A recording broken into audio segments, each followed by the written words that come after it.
বাংলাদেশে যদি কোনো কিংস পার্টি জন্ম হয়ে থাকে সেটা হচ্ছে বিএনপি। আমরা শাপলা চেয়েছি। আজকে আমাদের এই দলকানা রাতকানা নির্বাচন কমিশন বলতেছে শাপলা নাকি জাতীয় প্রতীক। তাহলে তাকে বাংলাদেশের জাতীয় প্রতীকটা চিনতে হবে। তারা চাঁদাবাজি, টেন্ডারবাজি, তারা দখলবাজি, এগুলো নিয়ে তাদের কাজ। একদিন দুদু ভাই বলে তারা প্রস্তাব করে ভাসিয়ে দিবে, তার আরেকদিন বলে যে এরা কই থাকবে, 30 দিন লাগবে না এদেরকে গুড়িয়ে দিতে। বিএনপি আজকে সকালে বহিষ্কার করে, বিকেলে দেখেন তাদের সমাবেশে গিয়ে সে বক্তৃতা দেয়। দেশের নাম্বার 1 ট্রেডিং অ্যাপ নিফটি ফার্স্টে পাচ্ছেন ট্রেডিং এর সব সুবিধা, dual এক্সটেন্স access, company analysis, portfolio তৈরি করা সহ আরও অনেক ইউনিক ফিচারের সাথে ট্রেড করতে ডাউনলোড করুন এক্ষুনি।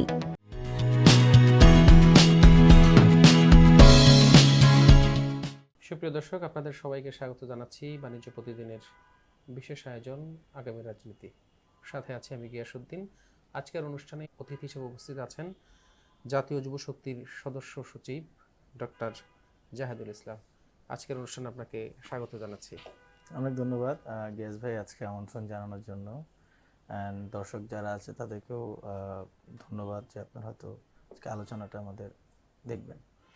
যদি আমি আসলে শুরুতে একটু জানতে চাই, আপনি আসলে ডাক্তার হয়ে নতুন একটি রাজনৈতিক সংগঠন এনসিপির যুব সংগঠন জাতীয় যুব শক্তি, আপনি কেন রাজনীতিতে আসলেন? অনেক ধন্যবাদ। আসলে রাজনীতিটা আমার ছোটবেলার একটা ইচ্ছার জায়গা ছিল যে একসময় রাজনীতি করব। তার আগে যদি একটু বলি যে আসলে নিজের জায়গা থেকে দেখা, যখন এই ফ্যাসিবাদী গত 16 বছরে যখন 18 যে আন্দোলনগুলো হয়, আপনি যদি দেখেন নো ভ্যাট মুভমেন্ট থেকে শুরু করে রোড সেফটি, কোটা বিরোধী আন্দোলন, সেগুলো দেখার পরে আমার ওই সময়টাতে I was very inspired and boost up যে বাংলাদেশে যদি পরিবর্তন আনতে হয় তাহলে তরুণদেরকে এগিয়ে আসতে হবে। এবং ওই সময় আমার যারা ফ্রেন্ড সার্কেল ছিল তারাও জানে আমি নিজে ফাইট দিয়েছিলাম বাংলাদেশে যদি একটা তরুণ প্রতিনিধিত্ব দরকার হয় রাজনীতিতে, আমি সেটা করব। এবং সেই সময় আমি নিজের জায়গা থেকে ইন্ডিপেন্ডেন্ট ক্যান্ডিডেট হওয়ার জন্য দৌড়িয়েছি। অনেক রাজনৈতিক দলের সাথেও কথা হয়েছে, বাট আমি তাদের আদর্শ এবং তাদের যে আলোচনা ওগুলোর সাথে আমার মিলেনি, আমার মূল্যবোধের সাথে যায়নি। তখনই তাদের সাথে আর বোঝাপড়া হয়নি, নিজেই একা চেষ্টা করেছি। বাট বাংলাদেশের সংবিধান, বাংলাদেশের ওই পরিস্থিতিটা ওই সময়টা ওরকম ছিল না, বাট চেষ্টাটা ছিল। এরপরে নিজে থেকেই একটা পলিটিক্যাল প্ল্যাটফর্ম করার চেষ্টা করি যুব আন্দোলন নামে কয়েকজনকে নিয়ে। এরপর তো 24-এর আন্দোলন, সেখানে অনেকভাবে অংশগ্রহণ করা, রাস্তায় স্ট্র্যাটেজিক্যালি রিসোর্স অনেকভাবে কাজ করা। এরপর আসলে যেটা হয়েছে যে আসলে রাজনীতিটা মনে হয়েছে যে আসলে এখন দরকার, তরুণদের দরকার। এবং সেই জায়গা থেকে এনসিপির যেই মূল্যবোধ এবং যে চিন্তাটা, এটা আমার কাছে মনে হচ্ছে আমার চিন্তাটাকে রিপ্রেজেন্ট করে। সেই জন্য এনসিপির সাথে যাত্রাটা শুরু, এবং শুরু থেকে যেহেতু ছিলাম, এখন মনে হচ্ছে এটা নিজের একটা আপন ঘর, সেখানে এখন কাজ করছি। আপনি যে বলছেন যে আসলে তরুণদেরকে রাজনীতিতে দরকার, তরুণরাই আসলে দেশ পরিবর্তনের জন্য বড় ভূমিকা রাখতে পারে। আজকে একটা অনুষ্ঠানে বিএনপি স্থায়ী কমিটির সদস্য ডক্টর জাহিদ বলেছেন যে তরুণ নেতারা স্বৈরাচারের ভাষায় কথা বলছেন। আপনারা একটা ফেসিস্ট এবং স্বৈরাচার মুক্ত বাংলাদেশ গঠন করার জন্য আসলে মাঠে নেমেছেন। জি, এখন পর্যন্ত আপনার রাজনৈতিক দল হিসেবে নিবন্ধনই পাননি, তার আগেই আপনার স্বৈরাচারের আচরণ শুরু করছেন, এটার কারণ কি আসলে? প্রথমত ডাক্তার জাহেদ উনি আসলে খুবই স্বনামধন্য একজন ব্যক্তি, রেসপেক্টেড একজন মানুষ, এবং শিক্ষিত। এবং বাংলাদেশে যদি আমি বলি যে আমাদের ডাক্তার সমাজের একজন আইকন, তো আমি নিজেও একজন ডাক্তার। কিন্তু উনার মুখ থেকে এই কথাটা আজকে শোনার পরে আমার একটু অবাক লেগেছে। আসলে ফ্যাসিস্ট আচরণ কাকে বলে সেটা আসলে আপনাকে বুঝতে হবে। যে দল ক্ষমতায় থাকে বা যারা অন্যকে চাপিয়ে রাখতে চেষ্টা করে। কিন্তু এখন তো দেখা যাচ্ছে বিএনপি পুরো বাংলাদেশকে চাপিয়ে রাখছে, তাদের যে দল তারা প্রতিনিধিত্ব করছে। ওনার ওনার ওনার ময়মনসিংহে একটা স্টেক আছে, উনি ময়মনসিংহেরও মানুষ রিপ্রেজেন্ট করে। আমি তো রিসেন্টলি ময়মনসিংহে গিয়েছি। তো আমার যে জায়গাটা ওনার এই কথাটার সাথে, যে আসলে যে কোনো জায়গায় আপনি যান সব জায়গায় বিএনপি দ্বারা নিয়ন্ত্রিত। আজকে মিডিয়া বিএনপির কথা বলে, আজকে সচিবালয় বিএনপির কথা বলে, নির্বাচন কমিশন বিএনপির কথা বলে। তাহলে স্বৈরাচারী আচরণ কারা করছে? আমরা যেটা করছি সেটা হচ্ছে আমরা আমাদের ভয়েসটা, জনগণের আওয়াজটা তাদের সামনে তুলে ধরছি, এবং তারা সেই আওয়াজটা নিতে পারতেছে না। কেন নিতে পারছে না? বিকজ তাদের মধ্যে ওই স্বৈরাচারী মনোভাবটা আছে। তারা চায় না অন্য কাউকে জায়গা করে দিতে, তারা ভয় পাচ্ছে। সেই জন্য তারা আমাদের উপরে এই বিষয়টা নিয়ে তারা বলছে, বাট তাদের যে প্রত্যেকটা জায়গায় আচরণ সেগুলো আপনারা খেয়াল করে দেখেন। তারা বলে তাদের এক একজনের ভাষা, আমরা তো আজ পর্যন্ত কাউকে ছোট করে কোনো কথা বলিনি, তাদের ভাষাগুলো আপনারা খেয়াল করবেন। একদিন দুদু ভাই বলে তারা প্রস্তাব করে ভাসিয়ে দিবে, তার আরেকদিন বলে যে এরা কই থাকবে, 30 দিন লাগবে না এদেরকে ঘুরিয়ে দিতে, 30 মিনিটে নাই করে। তো এই জিনিসগুলো তো আমরা বলি না, কারা বলে? এই প্রশ্নটা আপনারা তাদেরকে করবেন, তাহলে আমার মনে হয় সঠিক উত্তরটা পাওয়া যাবে। আচ্ছা, এই যে আপনি বলছেন যে তারা আপনাদেরকে আসলে সহ্য করতে পারছেন, আপনি কেন কেন আপনার কাছে মনে হয় যে তারা আপনাদেরকে সহ্য করতে পারছে না? আমি তাদেরকে বলছি সহ্য করতে পারছে না, তারা স্পেস দিতে চায় না। কারণ তারা মনে করেছে, বা এটা একটা বড় জায়গা যে এখন একটা ফ্যাসিস্ট সরকার গিয়েছে, একটা নতুন একটা রাজনৈতিক বন্দোবস্তর যখন আলাপ হচ্ছে, তাদের তো নতুন রাজনৈতিক বন্দোবস্ত বলে কিন্তু কিছু নাই। তারা যখনই বলে তারা চাঁদাবাজি, টেন্ডারবাজি, তারা দখলবাজি, এগুলো নিয়ে তাদের কাজ। তারা নতুন রাজনৈতিক কথা কখন বলবে? এবং তারা এই কারণে দেখে যে তারা এই কাজগুলো যদি সমাজে না থাকে, তাদের তো কর্মী বাহিনী থাকবে না, তাদের তো ক্যাডার বাহিনী থাকবে না। তারা সেইখান থেকে তাদেরকে ছড়ে যেতে হবে। তখন তারা রাজনীতি কিভাবে করবে? তাদের তো অর্থের রাজনীতি হবে না, তাদের তো পেশির রাজনীতি হবে না। মানুষের জন্য যেই সামাজিক যেই পরিস্থিতিটা দরকার, যেখানে মানুষ সেফ ফিল করবে, যেখানে সবার কথা বলার অধিকার থাকবে, ন্যায়ের একটা জায়গা থাকবে, সেই জায়গাগুলো তাদের তো কন্ট্রোল থাকবে না, তারা তো কন্ট্রোল করতে চায়। আমরা সেই জায়গাটা সমাজের মানুষের সবার জন্য একটা সমান জায়গা দেখতে চাই। কন্ট্রোলকে আসলে বিএনপি একাই করতে চায় না, আপনারাও সেটার অংশীদার হতে আমরা চান? কোনো সময় কন্ট্রোল করতে চাই না, আমরা আমাদের দাবিগুলো সবসময় পেশ করছি, এবং আমাদের দাবিগুলোর সাথে আপনারা কথা বলতে থেকে মানুষ এটার সাথে একমত, এবং তাদের জায়গা থেকে তারা আজকে প্রশাসন থেকে শুরু করে সব জায়গায় তারা তাদের একত্র আপনাদের বিরুদ্ধে তো এমন অভিযোগ আছে যারা আসলে আপনাদের কিছু নেতা বিভিন্ন জায়গায় চাঁদাবাজি করছেন, টেন্ডারবাজি করছে, দখলবাজি আছে, আপনারা থানা থেকে আপনারা লোক ছাড়াই নিয়ে আসছেন, তো এই অভিযোগ তো আপনাদের বিরুদ্ধে আছে। অনেক ধন্যবাদ। আপনি যে বিষয়টা তুলেছেন, দেখেন আমরা বরাবরই এনসিপি জন্মের পর থেকে আমাদের 3 থেকে 3.5 মাস বয়সের মধ্যে আপনারা কোনো সময় দেখেছেন যে একটা সেন্ট্রালের নেতাকে বহিষ্কার করা হয়েছে? এরকম বিএনপিতে কোনোদিন দেখান? সেন্ট্রালের একজন নেতাকে বহিষ্কার করা হয়েছে যে কোনো অভিযোগ, এবং আমরা তৎক্ষণাৎভাবে, আমাদের শৃঙ্খলা টিম আছে, যে কোনো অভিযোগের ব্যাপারে আমরা তাৎক্ষণিক রেসপন্স করি। তাকে শোকজ থেকে শুরু করে তাকে বহিষ্কার পর্যন্ত নজির আমরা করেছি। মানুষের জায়গা থেকে আপনি এনসিপি একটা মত, একটা চিন্তা, এখানে সবাই আসবে কাজ করতে, অনেকের জায়গার সাথে নাও মিলতে পারে, কিন্তু সেই জায়গাতে যদি কেউ ভুল করে, এনসিপি সেই ভুলকে কখনোই সাদরে গ্রহণ করবে না। ভুল যদি করে, দোষ যদি করে, তার বিচারও এনসিপি চায়, সে যেই দলেরই হোক না কেন, এবং সেটা আমরা নিশ্চিত করছি, এবং সেটা মানুষ দেখতে পাচ্ছে। এটা তো আসলে বিএনপিও বলে, এবং বিএনপি ইতিমধ্যে অনেকগুলো লোককে বহিষ্কার করেছে।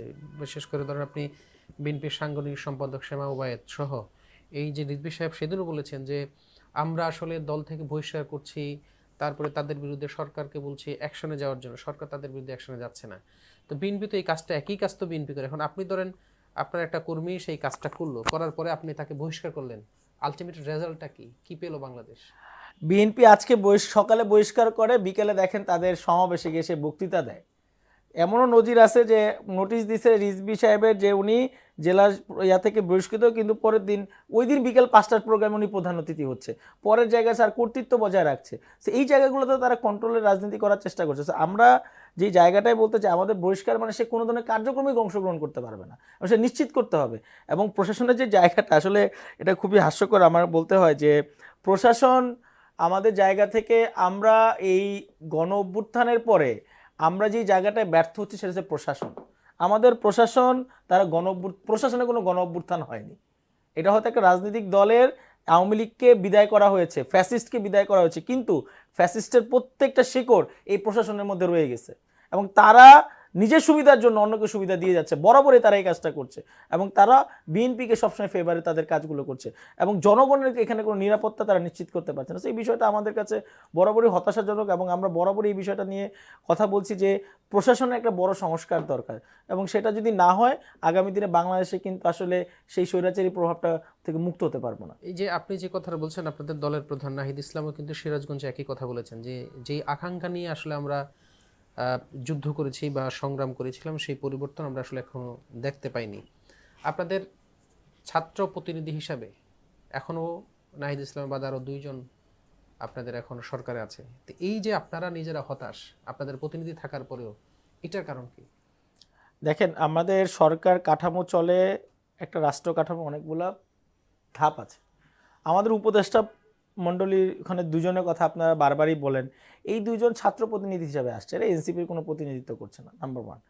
এবং এই জায়গাটায় তারা কিন্তু বরাবরই চেষ্টা করে যাচ্ছে, এবং এখানে দেখেন একটা বিষয় যে আমরাও কিন্তু কোনো সময় তাদেরকে কম মানে ফেভারে কোনো কথা বলি না। হতে পারে তারা ছাত্র প্রতিনিধি, তারা জুলাই গণ অভ্যুত্থানের থেকে প্রতিনিধিত্ব করছে, কিন্তু আমাদের এখানে শুধু কি দুইজনই আমাদের উপদেষ্টা আছে?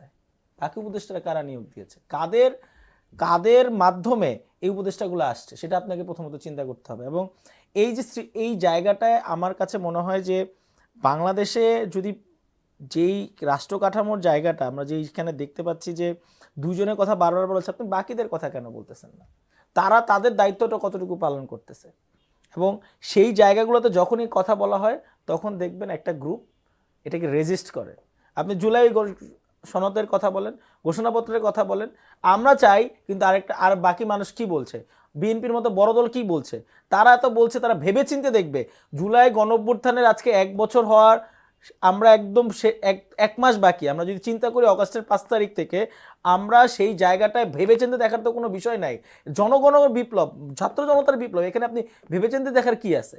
এই জায়গাটায় কেন তারা একমত হতে পারছে না? কারণ তারা এই বিষয়টা রাজনীতি করতে চায়।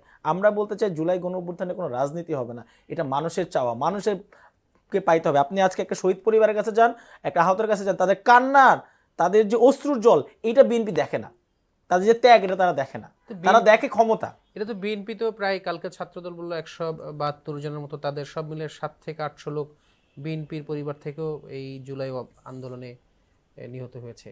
তাদের পরিবারের তো তাদের পক্ষ থেকে এরকম দাবি যে যত দ্রুত সম্ভব নির্বাচন হোক, নির্বাচন হলে তারা এটা সুষ্ঠু মানে গণতান্ত্রিক সরকার ক্ষমতায় আসবে, দেশটা ভালোভাবে চলবে। গণতান্ত্রিক সরকার অবশ্যই আমরা চাই, এটা নিয়ে কিন্তু নির্বাচন নিয়ে আমরা কোনো সময়ই বলি না যে বাংলাদেশ একটা গণতান্ত্রিক দেশ, এখানে নির্বাচন হতে হবে। কিন্তু নির্বাচনের জন্যই কি আপনি ছাত্র জনতার গণঅভ্যুত্থানটা হয়েছে?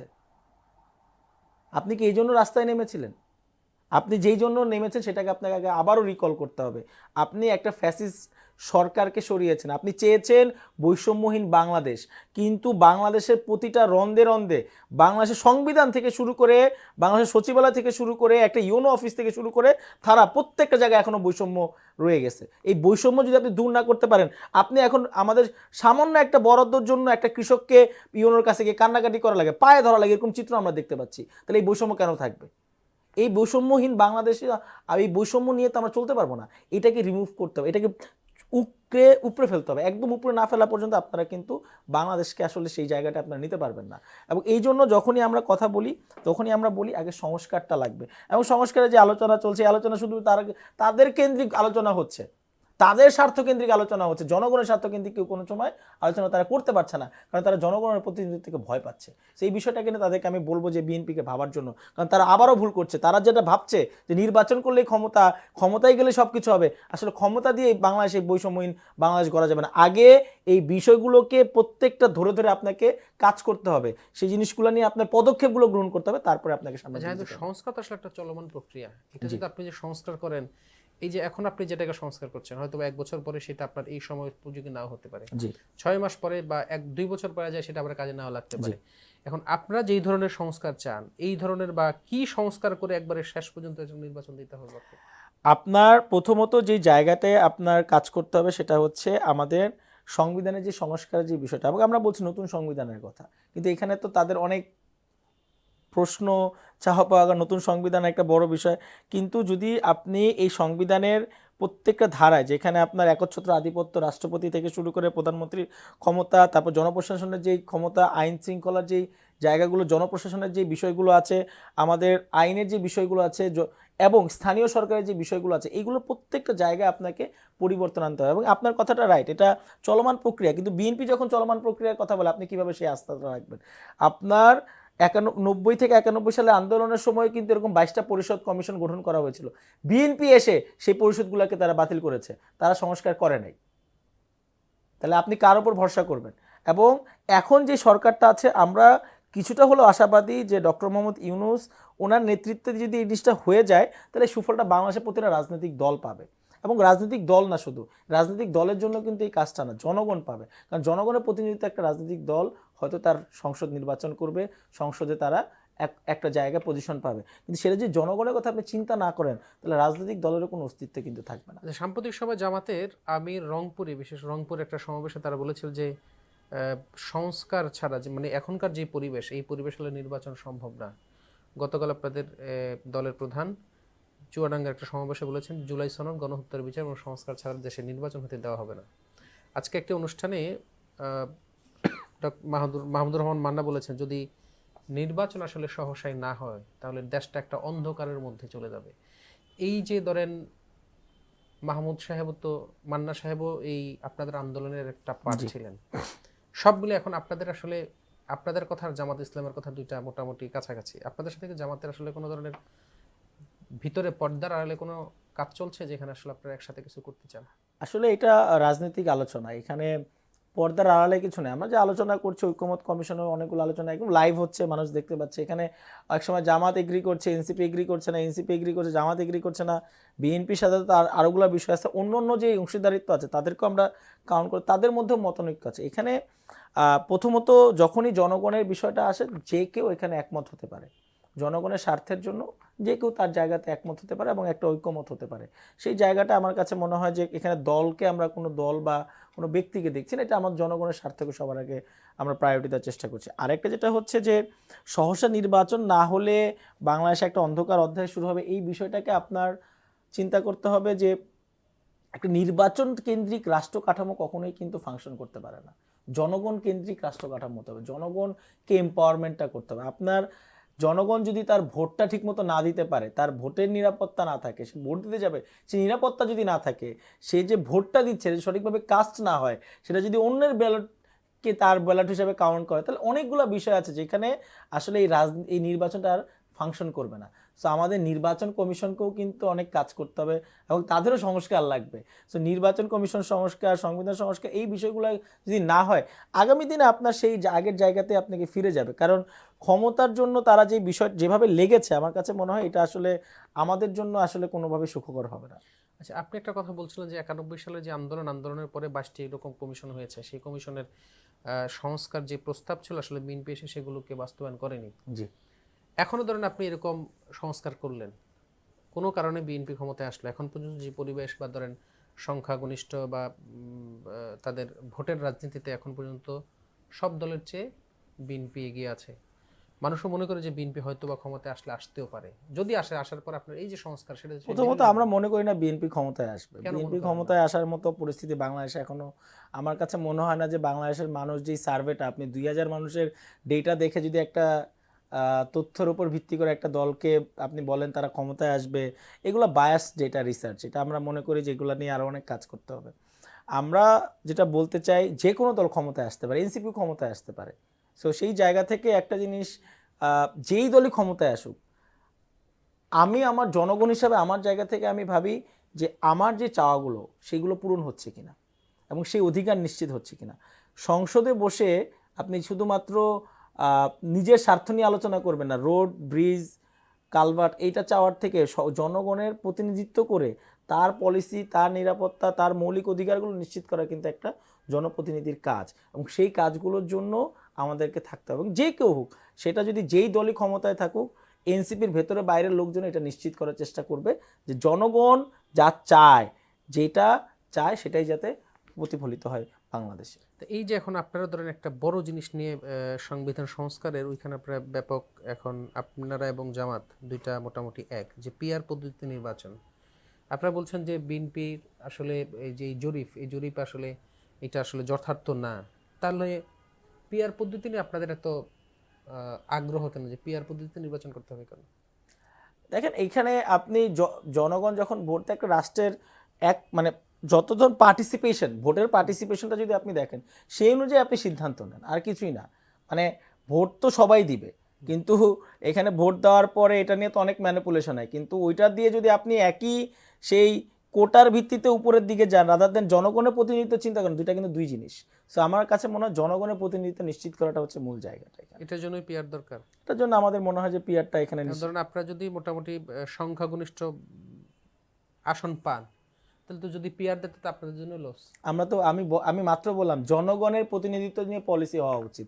আপনার আমার স্বার্থ, আমার দলের কোটা, এখন এটা তো বলতেই হয়। আজকে দেখেন বিএনপির লোকজন অনেক বড় বড় কথা বলে, 18 নির্বাচনে তারা সব কিছু নিয়েছে, তারা নির্বাচন অংশগ্রহণ করে নাই, কিন্তু আবার যে 7 জন নিছে তাদের শপথ নিছে, মহিলা কোটা নিছে, সব কিছু তারা নিছে, তারা তো তার বিশ্বাসী। বাট আমরাই বিশ্বাসী না, নতুন দেশের তরুণরা এটাতে বিশ্বাসী না। জনগণের যে প্রতিনিধিত্ব, যে অংশীদারিত্ব, সেটা নিশ্চিত করতে হবে। আপনার যে কয়টা পার্সেন্টেজ অফ ভোট হবে সেই অনুযায়ী আপনি আপার হাউস নির্ধারণ করে কোনো সমস্যা নাই। এটা ভয় পাওয়ার তো কিছু নাই। আপনার যদি জনপ্রিয়তা থাকে আপনি পাবেন, এটা ভয় পাওয়ার কি আছে? আপনার তো আসন ভিত্তিক কোটা নিয়ে চিন্তা করার কোনো মানে হয় না। আচ্ছা, এনসিপিকে আসলে কিংস পার্টি হিসাবে বরাবরই বলা হয় যে এনসিপি কিংস পার্টি সরকারের সক্রিয় সহযোগিতার মাধ্যমে এনসিপি আসলে তাদের রাজনৈতিক কার্যক্রম কোন জায়গাটা আমার প্রশ্ন? সব আমাকে আপনাদের আজকে একটা প্রমাণ দিয়ে দেখাতে হবে যে এই জায়গাটায় আমরা কিংস পার্টির একটা সুবিধা নিয়েছি। প্রথমত দেখেন, আমরা শাপলা চেয়েছি, আজকে আমাদের এই দলকানা রাতকানা নির্বাচন কমিশন বলতেছে শাপলা নাকি জাতীয় প্রতীক। তাহলে তাকে বাংলাদেশের জাতীয় প্রতীকটা চিনতে হবে, যে বাংলাদেশের জাতীয় প্রতীক কি? ধানের শীষ আছে, তারকা আছে, পাট আছে, সব কিছু আছে। এখানে শাপলাটাই দেখতেছে তারা, অন্যগুলা দেখতেছে না। তাহলে আমরা কোথায় কিংস পার্টি তকমা পেলাম? বাংলাদেশে যদি কোনো কিংস পার্টি জন্ম হয়ে থাকে সেটা হচ্ছে বিএনপি। আর জিয়াউর রহমান বাংলাদেশে প্রত্যেকটা সুবিধা নিয়ে তার দলটা গঠন করছে, আর সে নিশ্চিত করছে সে ক্ষমতায় থাকবে এবং সে নির্বাচন করেছে। তো সেই তকমাটা আমাদেরকে দিয়ে লাভ নেই। আজ পর্যন্ত আমরা কোনো ধরনের সহযোগিতা নিয়ে আমাদের কোনো কাজ হয়নি, বরঞ্চ আমরা রাস্তায় নেমেছি এই সরকারের এগেইনস্টে গিয়ে যে আওয়ামী লীগকে নিষিদ্ধ করতে হবে, তাদের কার্যক্রম নিষিদ্ধ করতে হবে। আমরা জুলাই ঘোষণাপত্র নিয়ে আন্দোলনে নেমেছি, কোনো সময় আমরা কাউকে গুণে, কাউকে প্রাধান্য দিয়ে আমরা কোনো সিদ্ধান্ত গ্রহণ করিনি। সেই বিষয়টা আপনাদেরকে মাথায় রাখতে হবে, এবং বিএনপি বা যারা এই বিষয়টা নিয়ে ফ্রেমিং করে তাদেরকে আগে বুঝতে হবে তাদের জন্মটা কোথায় হয়েছে। সেই জিনিসটা যদি তারা চিন্তা করতে পারে তাহলে তারা উত্তর ঠিকই পেয়ে যাবে। একটা বিষয় খুব আমার মাঝে মাঝে আমি চিন্তা করি যে ধরেন আপনারা কোটা সংস্কারের জন্য আন্দোলন করেছেন, জি, দাবি ছিল সরকারি চাকরি আমরা করেছি। মানে আপনি এনসিপি কে বললেন না, এটা বাংলাদেশের মানুষ, ছাত্র জনতা বলেছে। ছাত্র জনতা কোটা সংস্কারের জন্য জি, আন্দোলনের রাস্তায় নেমেছে, কোটা সংস্কার হয়েছে, দেশে ফ্যাসিস্ট মুক্ত হয়েছে, কিন্তু আসলে এখন সবাই রাজনীতির দিকে ঝুঁকছে। আসলে যেই চাকরির জন্য তারা আন্দোলন করেছে সেই চাকরি থেকে তারা মুখ ফিরিয়ে নিচ্ছে, এর কারণটা কি? আপনার প্রশ্নটা অনেক যুক্তিযুক্ত একটা প্রশ্ন। আমি প্রথমত আমার নিজেরটা তো আমি শুরুতেই বলেছি যে আমি কেন রাজনীতিতে আমার আশা, যে আমি ওই প্রতিনিধিত্ব দেখতে পাচ্ছি না। আপনি বাংলাদেশে খুবই হাস্যকর হিসেবে বলতে হয়, এক বিএনপি একটা দল কিছুদিন আগে তারা তরুণ প্রতিনিধিত্বের একটা তালিকা প্রকাশ করছে, তাদের বয়স হচ্ছে 52, 60, 62। ইভেন তো আমি আজকে যুব শক্তি রিপ্রেজেন্টেশন করি, আমার বয়স হচ্ছে 30-এর আশেপাশে হবে, কিন্তু যুব দলের যিনি সভাপতি সেক্রেটারি ওনাদের বয়স 60, 52, 62 এরকম বয়সের। তরুণ প্রতিনিধিত্ব তো হচ্ছে না। বাংলাদেশে 40% তরুণ প্রতিনিধিত্ব আছে, ভোট ব্যাংক আছে, তাদের কথা কোথাও রিপ্রেজেন্ট হচ্ছে না। ওইখানেও আপনি দেখেন আগের ফ্যাসিস্ট সরকার সেই বুড়া বয়সকে চুল পাকনা মানুষকে এনে বসায় দিয়ে বলতো তরুণ প্রতিনিধিত্ব, যার বয়স হচ্ছে গিয়ে 50-এর উপরে। এইভাবে করে বাংলাদেশ রাষ্ট্র কাঠামো চলতে পারে না। তরুণ প্রতিনিধিত্ব হতে হবে। বা আমরা যে কথাটা বলছি, দেখেন আমরা রাজনীতিতে আসার একটা বড় জায়গা যে আমাদের কোনো রিপ্রেজেন্টেশন নাই। বাংলাদেশে কোনো রকম একটা এক্স্যাক্ট দল নাই যারা বলতেছে হ্যাঁ তরুণদের একটা বড় অংশীদারিত্ব নিশ্চিত করতে পারবে। তারা তরুণদের নামে বয়স্ক বুড়ো আঙ্কেলদেরকে বলতেছে তরুণ। এই ধরনের রাজনীতি বাংলাদেশে করা সম্ভব না। সেই জায়গাটা আমাদেরকে মনে হয় যে চাকরি ব্যবসা এটা আমার জীবিকা, আমি নিজেও আমি চাকরি করি, তার পাশাপাশি আমি রাজনীতি করি। আমাদের দলে অনেক মানুষ আছে যারা চাকরি ব্যবসা করার পাশাপাশি রাজনীতিতে সময় দিচ্ছে। তো এইটা হচ্ছে আমাদের নতুন কালচার তৈরি করতে হবে, সেখানে প্রতিনিধিত্ব ইনশিওর করতে হবে। কারণ রাজনীতির মাধ্যমে কিন্তু রাষ্ট্র কাঠামো পলিসিগত জায়গাগুলোতে আপনি রিপ্রেজেন্টেশন করতে পারেন, সেই জায়গাটা নিয়ে আমরা কাজ করতে চাই। একটা বিষয় খুব বলা বলি হয় চলে যে 71কে আসলে একটি গ্রুপ তারা কবজায় নিয়েছে, জি, 24কে আসলে সম্মিলিত প্রচেষ্টা আসলে 24-এর যে আন্দোলন, জি, এটা এনসিপি আসলে তাদের পকেটে নিতে চায়, এটা কতটুক সত্য? আপনি এটাকে কিভাবে ব্যাখ্যা করবেন? আমরা প্রথমত দেখেন আমাদের এই বৈষম্যবিরোধী ছাত্র আন্দোলনের যে প্ল্যাটফর্মটা ছিল, এখানে সারা বাংলাদেশের অনেক জায়গার প্রতিনিধিত্ব ছিল। সবাই কি এনসিপিতে আসছে? আসে নাই। তারা তাদের জায়গায় বিভিন্ন জায়গায় তারা কাজ করছে। ঠিক তেমনি আমাদের কোনো স্টেটমেন্ট আপনি দেখেছেন এনসিপির নেতারা জুলাই গণ অভ্যুত্থান করছে এই কথাটা কোথাও লেখা আছে? আমরা যেটা বলি জুলাই গণ অভ্যুত্থানের যেই স্পিরিট বা যেই চাওয়া, সেইটার উপর ভিত্তি করে যে রাজনৈতিক দল গঠন করা হয়েছে সেটা হচ্ছে এনসিপি। আমরা কোনো সময় বলি নাই জুলাইয়ের সব কিছু এনসিপি। জুলাই গণ অভ্যুত্থানে যে চাওয়া সেটাকে ভিত্তি করে যদি কোনো একটা দল আসে সেটা হচ্ছে এনসিপি। এর বাইরেও আরও অনেক দল আসতে পারে এবং সেখানে কেউ কোনোভাবে এটাকে একচ্ছত্রভাবে কেউ করতে পারবে না। এরা ছাত্র জনতার গণ অভ্যুত্থান ছিল, এই গণ অভ্যুত্থানের পরে মানুষ ঘরে ফিরে গিয়েছে, অনেকে তার চাকরি ব্যবসাতে ফিরে গিয়েছে। অনেকে মনে করেছে যে, যেটা আমরা নাহিদ ইসলামও ক্লিয়ার করেছে, যে আমাদের যদি এই চাওয়াগুলো পূরণ হতো তাহলে তো আমাদেরও হয়তো রাজনীতিতে আসা লাগতো না। কিন্তু আমরা বারবারই দেখেছি যে আমাদের যে চাওয়াগুলো ছিল, কারণ এনসিপি তো অগাস্ট সেপ্টেম্বরেই আত্মপ্রকাশ করে না, তারা 6 মাস পরে আত্মপ্রকাশ করার কারণ হচ্ছে তারা দেখেছে তাদের চাওয়া পাওয়াগুলো পূরণ হয় কিনা, সেই জায়গা থেকে এনসিপির জন্ম।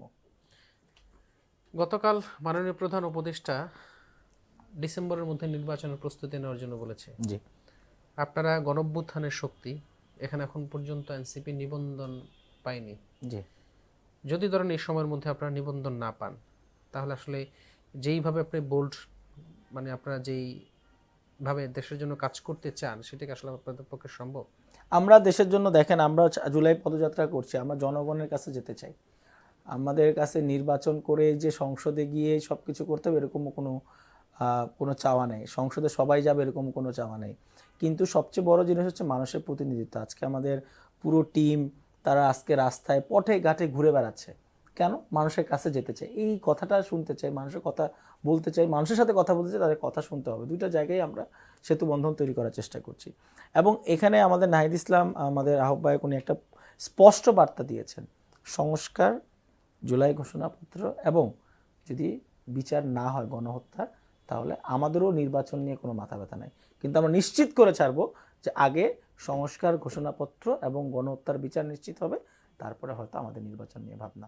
এখানে দলীয় নিবন্ধন একটা রাষ্ট্রীয় প্রক্রিয়া, সেই রাষ্ট্রীয় প্রক্রিয়ায় আমরা যথাযথভাবে যেইভাবে বিধি আছে সেভাবে করেই আমরা কিন্তু আমাদের জায়গা থেকে, আপনারা দেখেছেন ট্রাকে করে আমরা পেপার নিয়ে আমরা যে 41,000-এর উপরে কাগজ বাইন্ডিং করে পুরো প্রক্রিয়াটা আমাদের জায়গা থেকে আমরা সম্পূর্ণ করেছি। বাকিটা তারা সিদ্ধান্ত নেবে। কিন্তু সেখানে আমি একটু আগেও বলেছি যে আমাদের ইসির যে রূপ, বহুরূপী ইসির, আমার কাছে মনে হয় তাদের রূপটা তারা কখন কি দেখায় তারা জানে না। একবার তারা বলে মার্কা হিসাবে তারা শাপলাকে অন্তর্ভুক্ত করেছে, এখন বলে তারা অন্তর্ভুক্ত করতে পারবে না, এটাকে সংরক্ষিত রাখতে হবে। তাহলে এই দলকানা ইসিকে আমার কাছে মনে হয় যে আগে সরাতে হবে, তারপরে হয়তো দেখা, আপনি আরেকদিন দেখবেন তার আরেক ধরনের এলিগেশন দিবে, এটা বলবে সেটা বলবে, এটা তাদের জায়গা থেকে তারা ভয় পাচ্ছে। এটা তো আপনাদের জুলাই অভ্যুত্থানের পরের নির্বাচন কমিশনের তো জুলাই অভ্যুত্থানের পরে শুধু নির্বাচন কমিশন থেকে শুরু, জুলাই গণ অভ্যুত্থানের পরে তো অনেক কিছু হয়েছে, কয়টা আপনার ফিল আপ হয়েছে, সেই আশা তো পূরণ হচ্ছে না। বারবারই আমাদেরকে বলতে হচ্ছে, আমাদের প্রশাসন, আমাদের এই নিয়োগ, এই জিনিসগুলোতে দেখেন এখানেও সংস্কারের কথা আমরা বলছি যে আমরা যদি একটা ইন্ডিপেন্ডেন্ট বডি ফর্ম না করতে পারি, যারা আমাদের আইন, আমাদের প্রধান বিচারপতি, প্রধান নির্বাচন কমিশনার, দুটোকে এই জিনিসগুলোকে না করতে পারে, তাহলে বাংলাদেশে ওই একই জায়গায় আপনার পাওয়ারটা আপনি একজনকে দিয়ে দিচ্ছেন, বারবার সিদ্ধান্ত গ্রহণের ক্ষমতা একজনকে দিচ্ছেন, তাহলে তো ওই চরিত্রটা ফ্যাসিস্ট হবে। আপনি কন্ট্রোল করতে চাইবেন সবাইকে আপনার হাতের 5 আঙ্গুলের মধ্যে পুতুল বানিয়ে, এটা তো আমরা চাই না। তো সেই জায়গাটাতে আমার কাছে মনে হয়েছে যে এইখানে পক্ষপাতিত্ব না করে আমরা আমাদের জায়গাগুলোতে প্রক্রিয়া গিয়েছি, তারা তাদের জায়গায় প্রক্রিয়া অ্যাসেস করে যেই সিদ্ধান্ত, আমরা দলীয় নিবন্ধনটা আমাদের একটা স্টেপ, না হলে বাকি সিদ্ধান্ত দলীয় কার্যক্রম তারা আমাদের যে কমিটি আছে তারা সিদ্ধান্ত নিবে আস্তে আস্তে করে। বিএনপির 31 দফার মধ্যে উচ্চকক্ষ এবং নিম্নকক্ষ এই ধারণাটা আগেই দেয়া ছিল। আপনারা আসলে যেভাবে চাচ্ছেন বিএনপি ভাবে না। বিএনপি চাচ্ছে হলো যে যারা সমাজের আইকন, পেশাজীবী, বুদ্ধিজীবী, সায়েন্টিস্ট, তাদেরকে নিয়ে উচ্চকক্ষ তারা করতে চায়। আর আপনারা চাচ্ছেন পিআর পদ্ধতিতে উচ্চকক্ষ। আসলে এই যে বিএনপির চাওয়া আর আপনাদের চাওয়া, আপনার এই বিএনপি চাওয়াটাতে অসুবিধা কোথায়? বিএনপি আসলে কি চায় এটা ওনারা নিজেরাও জানে না, আমার এটা বলতে বাধ্য হচ্ছি। কারণ বিএনপি তো 2বারের বেশি ক্ষমতার কথাও বলছিল, কিন্তু এরপরে তারা আবার তাদের মতো করে তাদের তর্জমাটাকে তারা চেঞ্জ করেছে যে না, এটা পরপর 2বার, একবার ব্রেক দিয়ে 2বার। তাহলে তো এই বিষয়টা নিয়ে আমাদের কাছে অনেক প্রশ্ন থাকে যে এই 31 দফার যে বিষয়গুলো, আমরা 31 দফা পড়েছি, কিন্তু সেখানে তাদের কাছে আপনি যদি ক্ল্যারিফিকেশন চান, তাদের 5টা কেন্দ্রীয় নেতাকে আলাদা আলাদা করে আপনি বক্তব্য নেবেন, এক একজন এক একটা কথা বলবে। সো তাদেরকে আগে নির্ধারণ করতেন তারা কি চায়, তারপরে তারা হয়তো জনতার সাথে হয়তো কথা বলতে পারে। আপনারা, আপনাদের দলের প্রধান নাহিদ ইসলাম বলেছেন আমরা ট্যাগিং এর রাজনীতি বন্ধ করতে চাই। ফ্যাসিস্ট আমরা চাই, সেটা আসলে ট্যাগিং দিয়ে রাজনীতি করেছে। আমরা এখন বিভিন্ন জায়গায় এরকম শুনি যে এখনো যে এনসিপি বিভিন্নভাবে লোকজন সন্দেহ করে আওয়ামী লীগ বলে বা আওয়ামী লীগের দোসর ছিল এই বলে তাদের উপর তাদের বাড়ি ঘেরাও করে তাদেরকে ওখানে ধরে নিয়ে পুলিশে দেয়। এই কাজটা কি আসলে আপনারা যে কথা বলছেন কথার সাথে কাজের মিল আছে? প্রথমত আমরা তো কিছু করছি না, আমরা তো কাউকে ট্যাগ দিচ্ছি না, বাট আওয়ামী লীগকে তো আপনার আওয়ামী লীগ কোনো কিছু এক্সিস্ট করে না, তারা তো তারা একটা গণ পার্টি, তারা বাংলাদেশে তাদের কোনো এক্সিস্টেন্স নাই, তাদের আগে বিচার হতে হবে। এটার ক্ষেত্রে তো আপনাকে একমতে আসতে হবে যে এইটাতে একটা সমস্যা। কিন্তু আমি বলছিলাম যে যেটা আপনার ট্যাগ, যে ধরেন আওয়ামী লীগ বাংলাদেশে ধরেন এখন পর্যন্ত প্রায় আপনি যদি আওয়ামী লীগ হচ্ছে একটা ফ্যাসিস্টের রূপ। ফ্যাসিস্টের রূপ। তো ফ্যাসিস্টের রূপে আপনি কিভাবে বলবেন তাদেরকে তো আপনার এইখানে তাদেরকে অবশ্যই তাদেরকে বাদ দিয়ে সবকিছু চিন্তা করতে হবে, এবং তাদেরকে বাদ দিয়ে ছাড়া তাদেরকে নিয়ে যদি আপনি কো এক্সিস্টেন্ট করেন, ওরা একদিন আপনাকে গিলে খেয়ে ফেলার চেষ্টা করবে। কারণ তারা গত 16 বছরে বাংলাদেশ থেকে যে টাকা আর যেই ধরনের ক্ষমতা তারা অপব্যবহার করেছে, তাদের নিজস্ব জায়গা থেকে তারা চাচ্ছে আবারও সেটা রিপ্রেজেন্টেশন করাতে, যে কোনো মাধ্যমেই হোক। তো সেই জায়গাটা আমার কাছে মনে হয় যে ট্যাগ দেওয়া নয়, আওয়ামী লীগ নামে কোনো কিছু বাংলাদেশে এক্সিস্ট করতে পারবে না, তাদেরকে বাদ দিয়েই সব কিছু চিন্তা করতে হবে। আগে তাদের বিচার হতে হবে, বিচারের কাঠগড়ায় দল হিসেবে তাদের বিচার হতে হবে, তারপরে বাংলাদেশের মানুষই সিদ্ধান্ত নেবে তারা কি চায়। কারণ ওই বিচারটা তো হতে হবে, না হতে আপনি আলোচনায় বসতেই পারবেন না। বিচার হোক, জনগণ সিদ্ধান্ত নেক, এরপর যেটা হবে সেটা বাংলাদেশের মানুষই নির্ধারণ করবে। আচ্ছা জাহিদ ভাই, টাকার কথা বললেন, আওয়ামী লীগ আসলে দেশটাকে লুট করেছে, এটা মোটামুটি সবাই জানে এবং বোঝে। আপনারা তো জুলাই অভ্যুত্থানের মাধ্যমে বাংলাদেশ নতুন একটা পরিবর্তন, ছাত্র প্রতিনিধির যে একজন পিএস মোয়াজ্জেম হোসেন, জাতীয় নাগরিক পার্টির একজন যে এনসিপির কি এনটিসিপি নাগরিক কেলেঙ্কারি, নাগরিক কমিটির কেলেঙ্কারিতে এই যে আপনারা ধরেন 15 বছর আওয়ামী লীগ ফ্যাসিস্ট হয়েছে, 15 বছর তারা দেশটাকে লুট করেছে, আপনারা তো 11 মাস থেকে 11 মাসেই আপনাদের দলের অনেকেই কাজ করছে। আমাদের দেখেন মোয়াজ্জেম উনি এটা আমাদের দলের সাথে সম্পৃক্ততা, উনি তো বৈষম্য বিরোধী আন্দোলনের হ্যাঁ, সামনের সারির একজন লোক ছিল। উনি সামনের সারিতে তো আন্দোলনে অংশগ্রহণ করেছে, সেখানে সে গিয়েছে, এবং তাকে যেই বিষয়গুলোর উপর এটা অ্যালিগেশন, এবং আমি আপনাকে শুরুতেই বলেছি এনসিপি ডিরেক্টলি কারণ নামে অ্যালিগেশন আসলে তাকে আমরা প্রথমত কার্যক্রম থেকে নিষিদ্ধ করি। সে তো আমাদের দলের কেউ না, সে আমাদের দলের বাইরের একজন মানুষ, সে তার দায়িত্ব পালন করেছে, এবং সেই জায়গা থেকে এটা আমার বলাটাও ঠিক না, কারণ আমি তাকে চিনিও না ঠিক মতো। তার জায়গা থেকে আমরা যতটুকু বুঝি যে এটা সাংবিধানিক প্রক্রিয়ায় রাষ্ট্রতে যেভাবে করে তার বিচার, যদি তার প্রমাণ থাকে সেটা করবে। এটা আমাদের এই মোয়াজ্জেম হোসেন না, যে কোনো আপনি ব্যক্তির ব্যাপারে এটা আমরা চাই, এই নিশ্চয়তা আমরা বলতে চাই, এবং এটাই আমরা চাই। আপনি করাপশন করেন, প্রমাণ থাকলে তাকে আপনি অবশ্যই আইনের আওতায় নিয়ে আসেন, তার বিচার করেন, সেটা বাংলাদেশে বসে করেন, পালানোর কোনো সুযোগ নাই। সারা বাংলাদেশে এনসিপি আসলে চষে বেড়াচ্ছে। জি, এই টাকার উৎস কি? বিভিন্ন সভা সমাবেশ যে করছে ভাই, আপনি এই বিষয়টা আপনাকে বরাবরই আমরা রিসেন্টলি আমাদের ফাইন্যান্স পলিসি আমরা পাবলিশ করেছি, কত টাকা আসতেছে এটা আপনারা জানেন। আপনি একটা জিনিস খেয়াল করে দেখেন, আমরা হলরুমে আমাদের নাহিদ ইসলাম এরকম হলরুমে পার্টি বিছায় আমরা ঘুমাচ্ছি, ট্রাক একটা ভাড়া করে ঘুরে বেড়াচ্ছে। সো এই বাজেটটা একটা রাজনৈতিক দল তাদের ফান্ড রেজিং একটা, এবং আমাদের প্রত্যেকটা পোস্টে আমরা কিন্তু ফান্ড রেজ করতেছি। আপনি খেয়াল করে দেখবেন আমাদের ফেসবুক পেজে একটা পোস্ট আমরা আমাদেরকে টাকা দেন, আমরা জনগণের টাকায় চলতেছি, জনগণ যেই ডোনেশনটা দিচ্ছে সেটার মাধ্যমে চলছে। এবং আমাদের স্থানীয় যারা প্রতিনিধি আছে সেই বিষয়টা আপনাকে বুঝতে হবে। আমরা যখন মানুষের কাছে, মানুষ আমাদের কাঁঠাল ভেঙে খাওয়াচ্ছে, মানুষ আম খাওয়াচ্ছে, মাছ দিচ্ছে, 4 বিল দিতে দিচ্ছে না, এটা জনগণের পাওয়া। এই পাওয়াটাকে যদি আপনারা প্রশ্ন করেন তাহলে আপনার জনগণকে প্রশ্ন করতে হবে এনসিপি কিভাবে চলছে, প্রশ্নটা আপনাদের কাছেই রাখবো। সংবিধান সংস্কার, আপনি যেটা বলছিলেন শুরুতে, আমরা সংবিধানটা সংস্কার করে নতুন সংবিধান রচনা করতে চাই, এই জায়গায় আপনাদের অবস্থানটা তো কঠিন কেন? কঠিন না হলে তো আপনার 71 পরবর্তী 72-এর সংবিধানে আমরা বাকশাল দেখেছি, আমরা স্বৈরশাসন দেখেছি, আমরা স্বৈরশাসন পরবর্তী গণতন্ত্র দেখেছি, সেই গণতন্ত্রের মধ্যে আমরা আবার ফ্যাসিস্ট দেখেছি। এইটা নির্ধারণ করেছে এই সংবিধান। আপনি যদি এই সংবিধানেই থাকেন, আপনি আরেকদিন আরেক ফ্যাসিস্টকে সুযোগ করে দিচ্ছেন। এই সংবিধান দিয়ে আপনার রাষ্ট্র কাঠামো ফাংশনাল না, আপনাকে নতুন সংবিধান নিয়ে আসতে হবে। আপনি কি আসলে আগামী জাতীয় সংসদ নির্বাচনে অংশগ্রহণ করবেন? আমি শুরুতেই বলেছি যে আমার আগ্রহ ছিল আসলে তরুণদের প্রতিনিধিত্ব, সেই তরুণদের প্রতিনিধিত্ব জায়গা থেকে আমি বরাবরই আগ্রহী। আমার জায়গা থেকে আমি চাই আমার ঢাকা অথবা ময়মনসিংহ আমার যে গ্রামের বাড়ি অথবা ঢাকায় আমি যেখানে থাকি, যে কোনো জায়গা থেকে যদি আমার দলের সে অবস্থান তৈরি হয়, আমার যদি সে অবস্থান তৈরি হয় এবং জনগণ যদি আমাকে চায়, অবশ্যই আমি অংশগ্রহণ করতে চাই। এবং সিদ্ধান্তটা আমার একার না, এটা জনগণ এবং আমার দলের। যদি তারা আমাকে সুযোগ দেয়, আমি অবশ্যই তাদের জন্য কাজ করার চেষ্টা করব। জুলাই আন্দোলন, আমরা আসি যে জুলাইয়ের প্রায় 1 বছর অতিবাহিত হতে চলেছে। জি। জুলাই আসলে যাদের রক্তের বিনিময় এবং জীবনের বিনিময়ে আমরা এই নতুন বাংলাদেশ পেয়েছি, তাদের খোঁজকে আমরা সেভাবে রাখছি আসলে? আপনার দল হিসাবে কি সেটা মানে সবচেয়ে বড় স্টেক হোল্ডার, আপনারা কি তাদের এভাবে খোঁজ খবর নিচ্ছেন? জি, আমাদের জায়গা থেকে দেখেন, আমাদের অনেকগুলো কর্মসূচি আমরা, আমাদের এনসিপি মূল দল, আমাদের যুবশক্তি, আমাদের অন্যান্য সংগঠনগুলো তারা নেওয়ার চেষ্টা করেছে। আমাদের যেসব জায়গায় পদযাত্রা হচ্ছে, আমাদের আহ্বায়ক থেকে শুরু করে টিমগুলো, শহীদদের পরিবার, তাদের কবর জিয়ারত থেকে শুরু করে প্রত্যেকের সাথে আমরা যোগাযোগ করার চেষ্টা করছি, তাদের খোঁজ খবর নেওয়ার চেষ্টা করছি। এবং যেখানেই যাচ্ছে মানুষ বিচারের কথা বলছে, তার মানে বিচারটা আমাদের দরকার। আমি নিজে আমার গত শুক্রবারে আমার ময়মনসিংহে আমি বিভিন্ন শহীদদের বাড়িতে গিয়েছি, কবর জিয়ারত করেছি, তাদের বাবা মার সাথে কথা বলেছি। এবং প্রত্যেকটা আমাদের এনসিপি আসলে এইটা আসলে জনগণকে কিভাবে রিপ্রেজেন্ট করে দেখেন, এটা আমাদের বলে দিতে হয় না।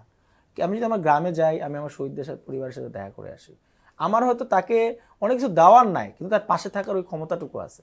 এইটা আমরা সবসময় করার চেষ্টা করি। এবং আমাদের এটা কর্মসূচি লাগে না, আমরা ঈদ বলেন, আমাদের যে কোনো দিনই বলেন, আমাদের প্রত্যেকটা নেতাকর্মী এইটাকে সবসময় প্রায়োরিটি দেয়। এবং এটা আমরা আমাদের ক্ষমতা অনুযায়ী, আমাদের সক্ষমতা অনুযায়ী আমরা তাদের পাশে থাকার চেষ্টা করছি। এটা আপনি বলছেন এই কথা, কিন্তু বিএনপির যে 36 দিনের কর্মসূচি, এই কর্মসূচির প্রথম যে উদ্বোধনী প্রোগ্রাম, ওইখানে আসলে একজন মা এই আকুতি এখানে করেছেন যে তার একটা ছেলে জুলাই আন্দোলনে নিহত হয়েছে, আর একটা ছেলে এখন ক্যান্সারে আক্রান্ত।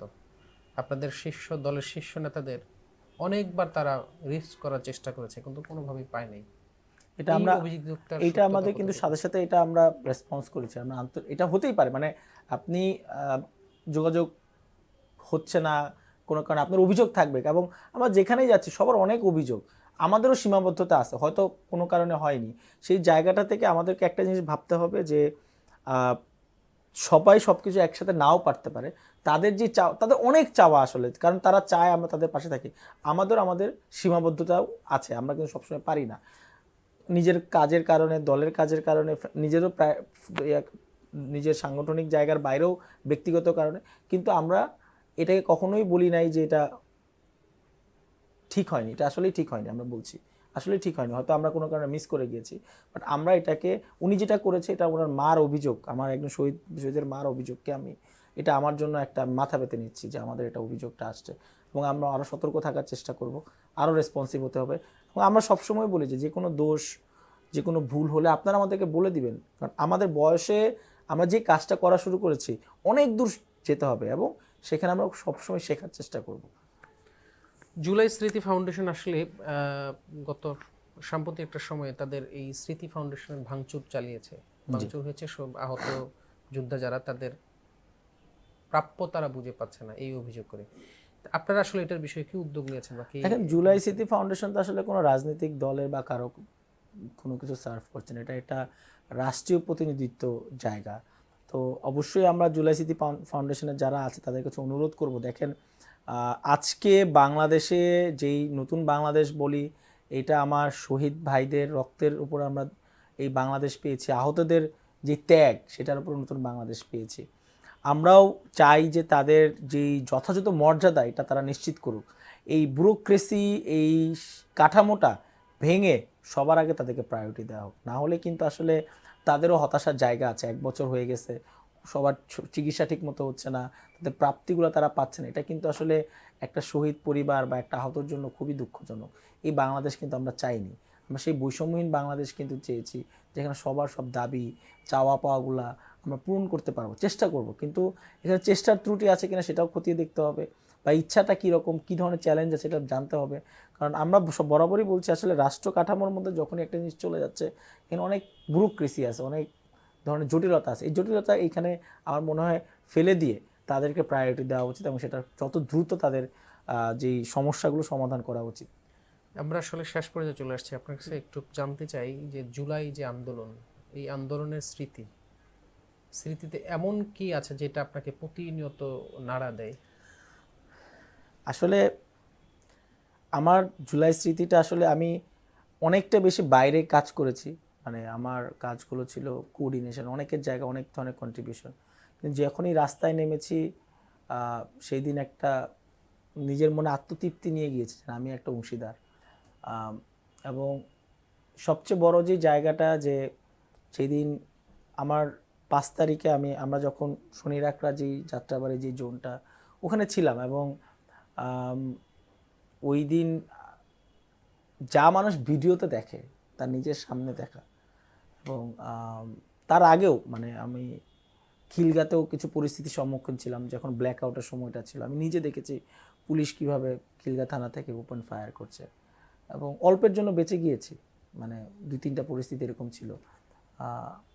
এর থেকে বড় যেই বিষয়টা সেটা হচ্ছে যে যাত্রাবাড়ি ফ্লাইওভার উপরে যখন মানুষ ঢল দিয়ে যাওয়া শুরু করেছে ওপারে, উপর থেকে যখন ফায়ারিং হয়, আমার পাশেই আমার ফ্রেন্ডের মতো ছেলে, মানে আমার ফ্রেন্ড সার্কেল একসাথে ছিলাম, ওর গুলি লাগে, এবং আমার থেকে হয়তো 20 ফিট 30 ফিট আগে সামনে ছিল। হুট করে দেখতেছি রক্ত আমার, এবং আমার কাছে যেটা মনে হয়েছে যে আসলে ও এখন কি অবস্থায় আছে, মানে ও চলতে পারছে না।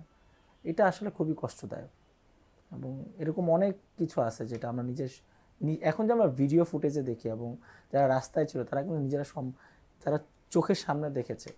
তা এই জিনিসগুলো আসলে সবসময় ভাবায় আমাদেরকে। আসলে নতুন স্বাধীনতা বলতে আসলে এটাই যে আমরা নিজেরা আত্মত্যাগ করেছি, নিজেরা একটা আন্দোলন করেছি, এটা সবার, বাংলাদেশের সব মানুষের, এবং সেই স্পিরিটটা, সেই চাওয়াটা যাতে আমাদের মধ্যে সবসময় জীবিত থাকে, আমরা যাতে সেই আকাঙ্ক্ষাটা নিয়ে সেই কাজটা করতে পারি। যেহেতু আমরা রাজনীতি করার চিন্তা করেছি, অনেক অনেক কিছু চিন্তা করছে, যার জায়গা থেকে আমরা যাতে কখনো এই জুলাইয়ের ত্যাগটাকে ভুলে না যাই, তাহলেই হয়তো আমার কাছে মনে হয় যে আমরা একটা সুন্দর বাংলাদেশ করতে পারবো। কারণ এটা যখনই আমরা ভুলে যাব তখন কিন্তু আসলে আর আমাদের অস্তিত্ব থাকবে না। সে অস্তিত্বটাও এখানে একটা বড় বিষয়, এবং নিজের জায়গা থেকে ওই চাওয়াটাকে বাঁচিয়ে রেখে কাজ করাটা অনেক বড় একটা বিষয়। জাহিদ ভাই, আপনার মূল্যবান সময় থেকে আমাদেরকে সময় দেওয়ার জন্য আন্তরিকভাবে ধন্যবাদ জানাচ্ছি। আপনাদেরকে অনেক ধন্যবাদ আজকে আমাকে আমন্ত্রণ জানানোর জন্য, এবং দর্শকদেরকে অনেক ধন্যবাদ। ভালো থাকবেন আপনারা। সুপ্রিয় দর্শক, আমরা এতক্ষণ দেখছিলাম বাণিজ্য প্রতিদিনের বিশেষ আয়োজন আগামী রাজনীতি। এতক্ষণ আপনাদের সাথে ছিলাম আমি গিয়াসউদ্দিন, এবং আজকের অতিথি হিসাবে উপস্থিত ছিলেন জাতীয় যুব শক্তির সদস্য সচিব ডাক্তার জাহিদুল ইসলাম। আজকের মতো এখানে বিদায় নিচ্ছি। আগামীতে অন্য কোনো অতিথি নিয়ে আপনাদের সামনে আবারও হাজির হব। সেই পর্যন্ত ভালো থাকবেন, সুস্থ থাকবেন। আল্লাহ হাফেজ।